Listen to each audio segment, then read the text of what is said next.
Welcome back to Coloring Through the Bible. My name is Keegan Harkins, and today I was reading the book of Numbers, and I came across a passage that reminded me how important it is to follow in God's footsteps.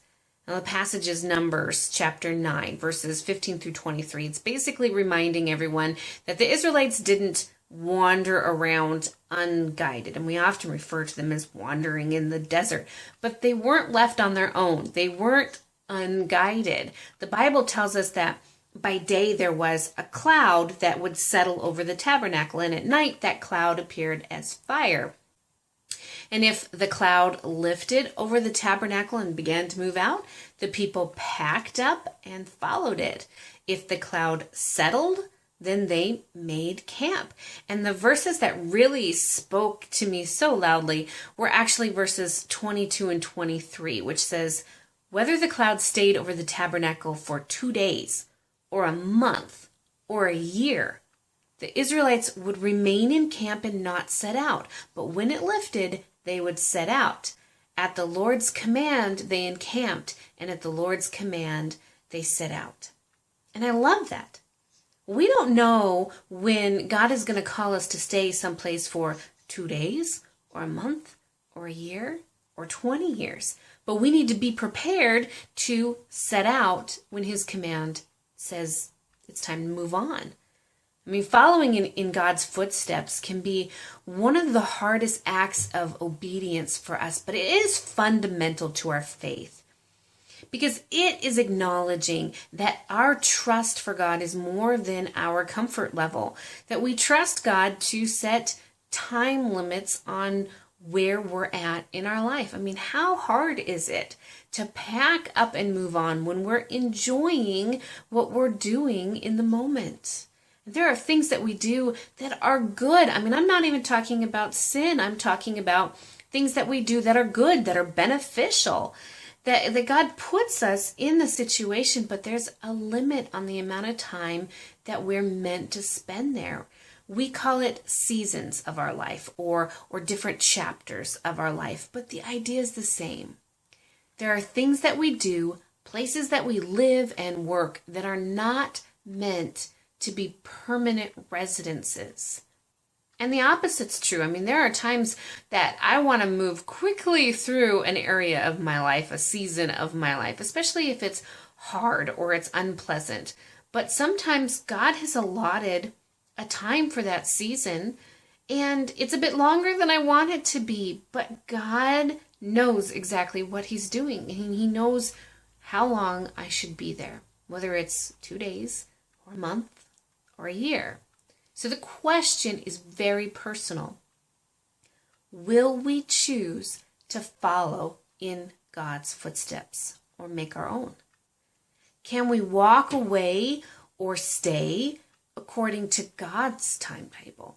I mean, the choice is ours to make, but God really does expect and require complete obedience from His children, not because He's a control freak or because He wants to, quench our creativity or our joy. God requires complete obedience because He has blessings planned for His people. And if we're disobedient, then we're sinning, and God cannot bless sin. He does want to reward faithful obedience, though. Back in Leviticus 26, God promises in verses 3 through 12 a whole bunch of promised blessings for obedience. I mean, some of these promises are, if you follow my decrees and are faithful to obey my commands, I will send you rain in its season, and the ground will yield its crops, and the trees of the field their fruit. He promises, I will look on you with favor and make you fruitful and increase your number. And even, I will walk among you and be your God, and you will be my people. God has blessings planned for us, but we need to be obedient.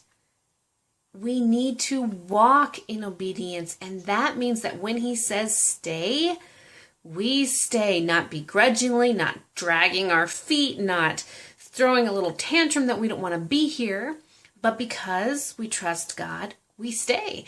And when He says it's time to move on, we pack our bags. We don't waste time begging and pleading and looking at what we're leaving behind. We trust that if God says this season's over, then it's time to go. There's something better planned for us. And that kind of obedience is far from easy. It's hard. It requires a tremendous amount of faith and trust. I mean, it's hard to let go of what's enjoyable. It's hard to step out of what's comfortable, what's familiar, and follow God into the unknown. It's hard to stay put and fight a fight that's difficult or painful. But God never promises that following Him is going to be easy. He never promises that there won't be times of heartache and struggle. He promises that He will be with us through thick and thin, and He promises to give us exactly what we need, exactly when we need it. That's what those promises in Leviticus were. I'll give you fruit. I will give you benefits. I will be with you. I will walk with you. He's not going to leave us. Just like the cloud didn't leave the Israelites. They were wandering in the desert as punishment. But even in their punishment, God was with them, guiding them.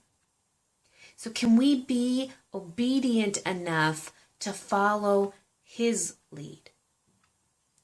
I hope that you have been encouraged today. I'm glad you made some time to spend with me. From all of us here at Hebrews 4 Ministries, have a truly blessed day. And I will see you next time.